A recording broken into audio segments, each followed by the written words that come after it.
dito. At talaga naman po na kami ay nag-group video na, ay gustong gusto namin na maipakita sa inyo na makasama pati yung aming kasamang bata na sila pupunta siya dito. Ay ayaw daw niya. Ayun. Napakaganda naman po kasi kaya napaka-relax na ng hangin. Dito na kami nagsama-sama para makita niyo si Mayon.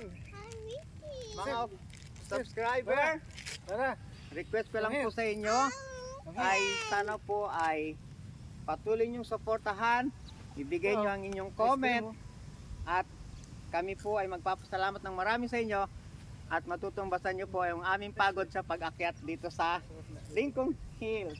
Napakaganda po ni Mayon ngayon. Ayun po siya, oh, napakalinis po. Napakalinis po ng kanyang bibig ngayon at napakabait po. Talaga naman po na nagbigay siya ng napakagandang pagkakataon.